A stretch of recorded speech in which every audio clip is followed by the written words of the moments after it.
2023 সালের অক্টোবরের 7 তারিখে হামাসের তৎপরতার উত্থান ও এর পরবর্তী দিনগুলিতে ইসরায়েল গাজায় 2 বছরেরও বেশি সময় ধরে আক্রমণ চালায়।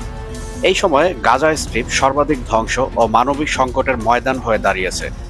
যুদ্ধবিরতি চলা সত্ত্বেও গাজায় চলছে আইডিএফ এর হামলা, আর এখন চলছে নতুন পরিকল্পনা আবার গাজায় পুনরায় হামলা করার। এদিকে সৌদি আরবের সাথে সামরিক চুক্তি করার পরপরই পাকিস্তান আক্রমণ করে বসেছে আফগানিস্তানে। 6 দিনের যুদ্ধ ভয়াবহ রূপ নিয়ে এখন 48 ঘন্টার যুদ্ধবিরতি চলছে, কিন্তু এটা সম্পূর্ণই অস্থায়ী। অন্যদিকে ইয়েমেনের হুদি বাহিনী তাদের রাষ্ট্রীয় টেলিভিশনে ঘোষণা করেছে তাদের এক উচ্চপদস্থ কমান্ডার মারা গিয়েছেন ইসরায়েলের হামলায়। সব মিলিয়ে বিশ্ব পরিস্থিতি আজ তালমাটাল অবস্থায়। আজকের ভিডিওতে আমরা আলোচনা করব হামাসকে নির্মূল করতে এবং গাজায় পুনরায় হামলা শুরু করার গোপন অভিসন্ধি কি, পাকিস্তান আফগানিস্তান যুদ্ধ আপডেট এবং ইয়েমেনের হুদি বাহিনীর আরেক কমান্ডারের মৃত্যু নিশ্চিত ও এর ভবিষ্যৎ ফলাফল নিয়ে। তাই ভিডিও শুরু থেকে শেষ পর্যন্ত আমাদের সাথেই থাকুন। ভিডিওর মূল পর্ব শুরু করার পূর্বে আপনাদের কাছে অনুরোধ থাকবে আপনারা অবশ্যই আমাদের চ্যানেলটি সাবস্ক্রাইব করবেন এবং সেই সাথে সাথে অল বেল আইকন নোটিফিকেশনটি অন করবেন এবং আমাদের ভিডিও অবশ্যই লাইক ও শেয়ার করে আমাদের সাথেই থাকবেন। জাতিসংঘের হিউম্যানিটেরিয়ান অ্যাফেয়ার্সের রিপোর্ট অনুযায়ী ফিলিস্তিনের গাজায় প্রায় ৬৭,৯৩৮ জন ফিলিস্তিনি মারা গেছে ইসরায়েলের আক্রমণ এবং অবরোধ ও খাদ্য সংকটের কারণে। এছাড়াও আহত হয়েছেন আরও ১,৭০,১৬৯ জন ফিলিস্তিনি সাধারণ নাগরিক। আক্রমণ ও ধ্বংসের মাত্রা এত ভয়াবহ যে গাজার একটি বড় অংশ শহর, আবাসিক এলাকা, হাসপাতাল, বিদ্যালয় সবকিছুই ধ্বংসপ্রাপ্ত হয়েছে। প্রায় 92% ভবন বা অবকাঠামো ধ্বংস করেছে আইডিএফ।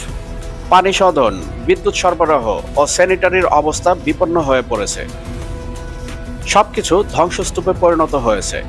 এই ধ্বংসস্তূপ, ধ্বংসাবশেষ, দূষণ এর কারণে পুনরুদ্ধার প্রক্রিয়া জটিল আকার ধারণ করেছে। বিশ্লেষকরা বলছেন ধ্বংসের মাত্রা এতটাই ব্যাপক যে গাজার পুনর্নির্মাণের জন্য 10 থেকে 30 বছর অবধি সময় লাগতে পারে। এই ধ্বংসযজ্ঞের প্রেক্ষিতে গাজার জনগোষ্ঠীর জীবনযাত্রা পুরোপুরিভাবে অচল। লাখ লাখ মানুষ গৃহহীন হওয়া এবং অভ্যন্তরীণ খাদ্য ও পানি সংকট, সেই সাথে নেই শিক্ষা ও চিকিৎসা। এরই মাঝে নেতানিয়াহু ও ট্রাম্প বলেছেন হামাসকে বাকি 29টি ইসরায়েলি বন্দীর মরদেহ হস্তান্তর করতে হবে এবং এটা যে কোনো মূল্যে।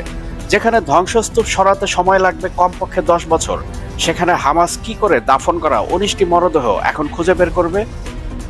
ট্রাম্প সরাসরি হুমকি দিয়েছেন হামাসকে অস্ত্র সমর্পণ করতে। হামাস বলেছে গাজায় নতুন নিরাপত্তা বাহিনী নিয়োগ হওয়া মাত্রই তারা অস্ত্র সমর্পণ করবে। তারপরও নেতানিয়াহু যুদ্ধবিরতি ভঙ্গ করে গাজায় হামাস দমনের নামে আবার আক্রমণ পরিচালনা করতে চাচ্ছেন। অজুহাত, হামাস যুদ্ধবিরতির প্রথম শর্ত অনুযায়ী বাকি 19টি মরদেহ এখনও হস্তান্তর করেনি। নেতানিয়াহুর এই চালকে বানচাল করার জন্য তুরস্ক ঘোষণা করেছে তারা হামাসকে এই মৃতদেহ খুঁজতে সহযোগিতা করবে। আর এই জন্য তুরস্কের প্রেসিডেন্ট এরদোয়ান 81 সদস্যের একটি দল গাজায় প্রেরণ করেছেন। আর বর্তমানে তুরস্কের এই অনুসন্ধান দলের কাজের উপর নির্ভর করবে গাজাবাসীর ভাগ্য। অপরদিকে 2025 সালের 10ই অক্টোবর থেকে শুরু হয়ে 6 দিনব্যাপী চলা পাকিস্তান ও আফগানিস্তানের সীমান্ত যুদ্ধে আক্রান্ত হয়েছে কুরাম, চমন, কান্দাহার ও স্পিন বোল্ডাক এলাকা। ব্যাপক সংঘর্ষ ও ক্ষয়ক্ষতি হয়েছে উভয় দেশের মানুষের। আন্তর্জাতিক গণমাধ্যমের রিপোর্টে জানা গিয়েছে প্রায় 50 জনের মতো মারা গিয়েছেন এবং 360 জনের মতো আহত হয়েছে এই 6 দিনের লড়াইয়ে। পাকিস্তান ও আফগান সরকার একে অপরকে অভিযুক্ত করছে। পাকিস্তান বলছে আফগান ভূখণ্ড থেকে মিলিটেন্ট ঢুকে হামলা চালাচ্ছে। আফগান পক্ষ বলছে পাকিস্তান তাদের সীমানা ও স্বাধীনতা ও সার্বভৌমত্ব লঙ্ঘন করেছে। সীমান্ত পারাপারে অবরোধ ও শরণার্থী হস্তান্তর বন্ধ রাখা হয়েছে। সীমান্ত ক্রসিং সম্পূর্ণরূপে বন্ধ করে দেয়া হয়েছে। অনেক সাধারণ মানুষ সীমান্তবর্তী এলাকায় উদ্বাস্তু হয়েছে। রাস্তা ও বাজারের ক্ষয়ক্ষতি হয়েছে। বিশাল নিরাপত্তা উত্তেজনা সৃষ্টি হয়েছে। যদিও দুই পক্ষ সাময়িক নীরবতা বা সিজফায়ার ঘোষণা করেছে, অর্থাৎ যুদ্ধবিরতি 48 ঘন্টার জন্য এটা স্থায়ী হতে পারে, যেটি বেশ ভয়ভিত্তিক ও দৃষ্টান্তমূলক। এই 6 দিনের যুদ্ধ পাকিস্তান ও আফগানিস্তানের মধ্যে পুরনো উত্তেজনাকে আবারও জ্বলন্ত করেছে, বিশেষত মিলিটেন্ট আশ্রয়, সীমান্ত নিয়ন্ত্রণ ও ভূখণ্ড লঙ্ঘন ইস্যুতে। কিন্তু এই যুদ্ধের মূল কারণ কি? এই যুদ্ধের মূল কারণ হচ্ছে আফগানিস্তানে অবস্থিত যে বাগরাম বিমান ঘাঁটি রয়েছে, এই বিমান ঘাঁটির দখল নিতে চায় আমেরিকা। বন্ধুগণ, একটু খেয়াল করে দেখুন, ট্রাম্প প্রথমে বাগরাম বিমান ঘাঁটির দখল চায়, কিন্তু তালিবান সরকার তা না করে দেয়। এরপর পাকিস্তান এবং সৌদি আরব সামরিক চুক্তি করে এবং তারপরে শুরু করে আফগানিস্তানে বিমান হামলা। অথচ এই হামলা শুরু করার পূর্বে পাকিস্তান আফগান সরকারের সাথে কোনো প্রকার আলোচনা করেনি যে তোমার দেশের ভেতর জঙ্গি গোষ্ঠী লুকিয়ে রয়েছে যারা আমার দেশে হামলা করে। এই কারণে আমরা গোয়েন্দা তথ্যের ভিত্তিতে তাদের উপর সুনির্দিষ্ট হামলা করতে চাই। পাকিস্তান, সৌদি আরব এবং আমেরিকা এই তিন দেশের সাম্প্রতিক কর্মকাণ্ড প্রমাণ করে বাগরাম বিমান ঘাঁটি পুনর্দখল করার জন্যই পাকিস্তানকে ব্যবহার করা হচ্ছে। পাকিস্তানকে সৌদি আরব দিবে অর্থ, আর আমেরিকা দিবে অস্ত্র, আর পাকিস্তান করবে অবৈধভাবে যুদ্ধ। আর এই সুযোগে আমেরিকা সন্ত্রাস দমনের নামে আফগানিস্তানে সরাসরি আক্রমণ চালাবে। যদিও পাকিস্তানের প্রাক্তন কারাবন্দী প্রধানমন্ত্রী ইমরান খান বলেছেন, যদি তাকে পেরোলে মুক্তি দেওয়া হয় তাহলে অল্প সময়ের মধ্যেই বৈঠক করে তিনি এই যুদ্ধ সম্পূর্ণরূপে থামিয়ে দিতে পারেন, কারণ আফগানিস্তান এবং পাকিস্তান ভাই ভাই সম্পর্ক। কিন্তু কে শুনে কার কথা? পাকিস্তানের বর্তমান প্রধানমন্ত্রীর ঘাড়ে চেপেছে ভূতের যুদ্ধ।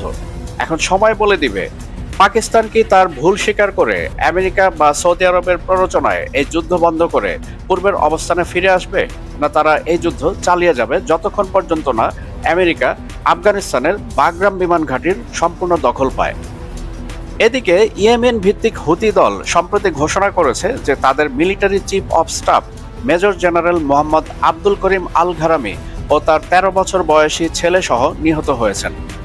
ইসরায়েল এই হত্যাকাণ্ডকে স্বীকার করেছে এবং তারা বলেছে আল ঘারামি হুতির সক্রিয় কমান্ডারদের মধ্যে একজন, যে লোহিত সাগরে মালবাহী জাহাজে হামলার সাথে জড়িত।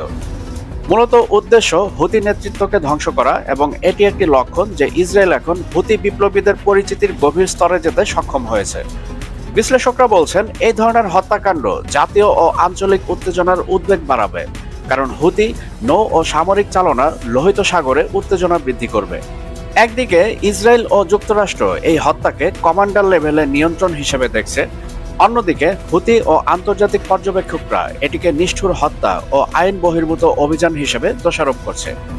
এই হত্যাকাণ্ড গাজা ও হুতি ইস্যুর মধ্যে একটি জটিল রূপান্তর, যেখানে ইসরায়েল শুধুমাত্র গাজার দিকে সীমাবদ্ধ নয়, বরং মধ্যপ্রাচ্য জুড়ে যুদ্ধ ও রাজনৈতিক প্রতিক্রিয়ার ধারা গড়তে চায়, যাতে করে তারা কল্পিত গ্রেটার ইসরায়েল গঠন করতে পারে এবং তাদের মসিহা দাজ্জালকে ক্ষমতায় নিয়ে আসতে পারে। দাজ্জাল নিয়ে পরবর্তীতে আপনাদের সাথে একটি পূর্ণাঙ্গ ভিডিও শেয়ার করার চেষ্টা করব। বন্ধুগণ, আজকের আলোচিত এই 4টি বিষয়ে যদি আমরা একসাথে চিত্রায়ন করি, তাহলে দেখা যায় গাজায় ইসরায়েলের ধ্বংসযজ্ঞ স্রেফ একটা যুদ্ধ নয়, একটি দীর্ঘমেয়াদী পরিকল্পিত অভিযানের অংশ, যেখানে ধ্বংস, পুনরুদ্ধার ও মরদেহ উদ্ধারের প্রশ্নগুলি রাজনৈতিক অস্ত্র হিসেবে ব্যবহৃত হচ্ছে। হামাস ও ইসরায়েলের মধ্যকার মরদেহ বিতর্ক ও হস্তান্তরের প্রশ্ন কেবল তথ্য ও নৈতিকতার নয়, ব্যাপক সামরিক ও কূটনৈতিক অঙ্কে গুরুত্বপূর্ণ। মরদেহ খুঁজতে তুরস্কের দায়িত্বপূর্ণ আচরণ কোনো বাধা না পেলে তা সুষ্ঠুভাবে সম্পন্ন করে গাজাবাসীকে নিষ্ঠুরতার হাত থেকে মুক্ত করে পরবর্তীতে স্বাধীন ফিলিস্তিন রাষ্ট্র করা সম্ভব, কিন্তু এটা সময়ের অপেক্ষা। এদিকে পাকিস্তান আফগানিস্তান সীমান্তে 6 দিনের লড়াই প্রমাণ করে যে দক্ষিণ মধ্য এশিয়া খুব দ্রুত বড় যুদ্ধের দিকে এগোচ্ছে, এবং সবচেয়ে সাম্প্রতিক হুতি কমান্ডারের হত্যা, যা গাজা ও হুতি সংক্রান্ত যুদ্ধকে একত্রিত করে এবং ইসরায়েলের উচ্চাকাঙ্ক্ষা ও দক্ষতা প্রক্ষেপণ করে, তা সবকিছু মিলিয়ে এখন সরাসরি বলা যেতে পারে যে মধ্যপ্রাচ্যে একটি উল্লেখযোগ্য কৌশলগত মোড় আসতে যাচ্ছে।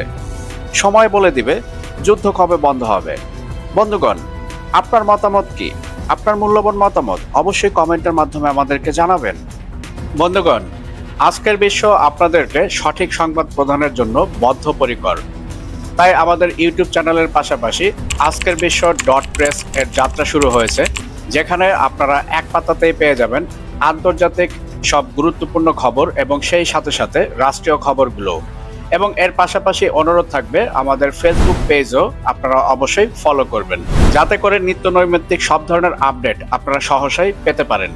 ভিডিও শেষ করার পূর্বে আপনাদের কাছে অনুরোধ থাকবে আমাদের ইউটিউব চ্যানেলটি অবশ্যই সাবস্ক্রাইব করবেন এবং সেই সাথে সাথে all bell icon notification on করবেন, যাতে করে পরবর্তী যে কোনো ভিডিওর আপডেট আপনি সরাসরি পেতে পারেন।